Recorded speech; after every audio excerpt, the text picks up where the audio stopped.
President Boadu has appointed former General Secretary of the NPP, John Boadu, as the Director General of the State Insurance and Governance Authority, SIGA. A letter dated 11th December and signed by Nana Asante-Bediatu, Secretary to the President, and addressed to Mr. Boadu, said the appointment is pending receipt of the constitutionally required advice of the governance body of the authority given in consultation with the Public Services Commission. Mr. John Boadu replaces Ambassador Edward Boateng. SIGA was established on June 7, 2019, under the SIGA Act 2019, Act 990, with a mandate to oversee and administer the performance of state-owned enterprises, joint venture companies, and other state entities in Ghana. We'll be getting more on this from my colleague, Raymond Akwa, who has just joined me. He's the head of the research desk.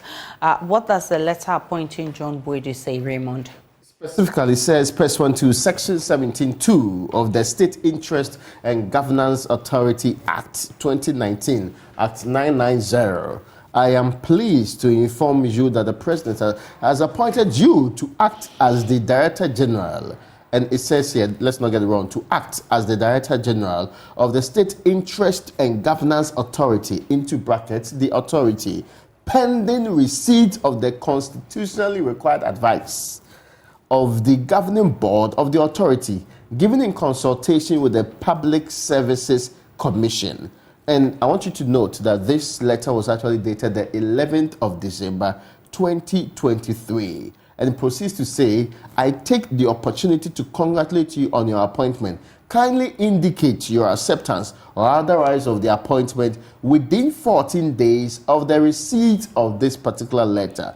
Please accept the President's best wishes. Nana Asante-Bediatu is Secretary to the President, and it is actually sent to Mr. John Boadu and copied to the Vice President, the Chief of Staff, the Honorable Minister for Public Enterprises, of course, who oversees that particular sector, and the Chairperson of the Public Services Commission, then the Board Chairman of the State Interest and Governance Authority. Raymond, tell us a bit about SIGA. I mean, we want to understand what SIGA does and how John Boadu, the former NPP General Secretary, fits in. You know, we've complained that for a very long time as a country, the government institutions that are state-owned enterprises, joint ventures, and the other ones that we have interest in. That's why we put it together as State Interest and Governance Authority. Yeah. It is because some of these companies have been run poorly in times past, right from hotels straight to government, big companies and others, and we have all complained about how they've been run. Yep. We formed SIGA with a deliberate mandate to ensure that the governance structures of these state institutions work out properly, that they are under a sector, an authority that would not only intervene but ensure they do the right thing. You recall, part of the mandate of SIGA is to set a standard for them to operate. Make sure that they will follow the proper governance structures that's supposed to be going through for every government institution. I'm talking about state-owned enterprise here, and joint ventures, and also institutions where government has interest, which is very important here. So all of these three categories are the ones. You remember the SIGA puts out a report that lists so many of these SOEs and whether they are making losses or not making losses. They, at a point, even sign contracts with CEOs of these SOEs with the intent that you live by the dictates of this contract so that our state-owned enterprises and joint ventures do not become a burden on the state.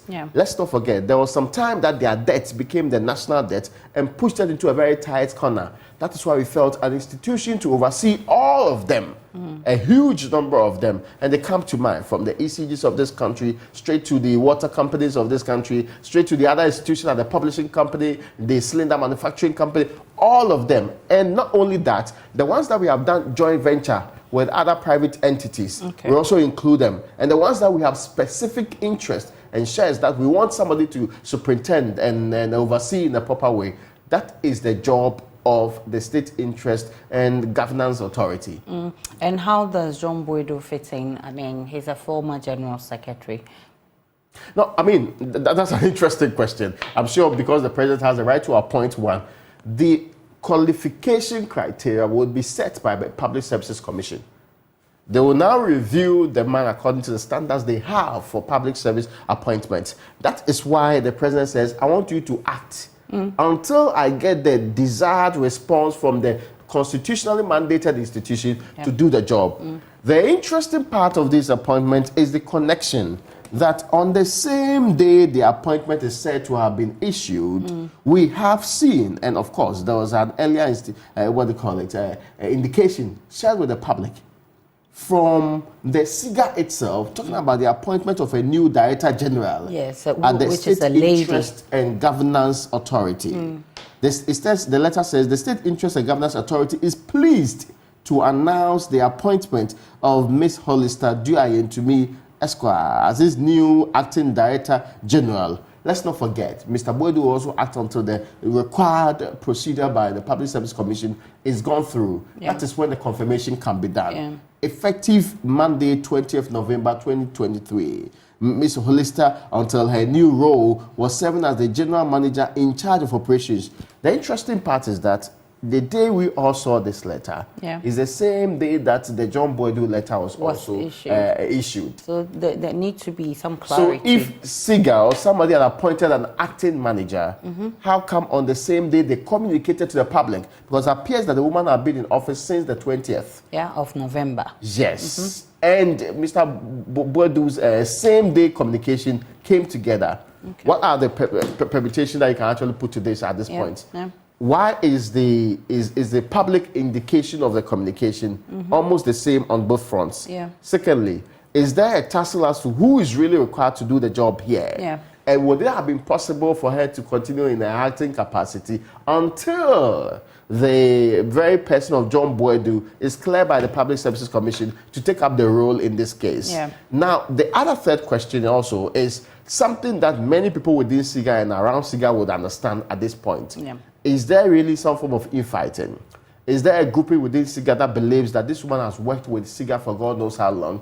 And in terms of the outlook we want for an institution like that, somebody like Mr. Boadu may not be the best fit to be replacing it. Of course, we agree that it's the president's responsibility to choose who does the job. But is that the reason why on the same day, this announcement from SIGA that there's an acting boss was communicated, that's the same day that Mr. Boadu's letter was also made? But the only difference is that the communication, one is coming from SIGA and one is coming from the appointing authority. So definitely that would supersede that of SIGA, I believe so. Thank you so much, Raymond, for sharing those details with us. Now,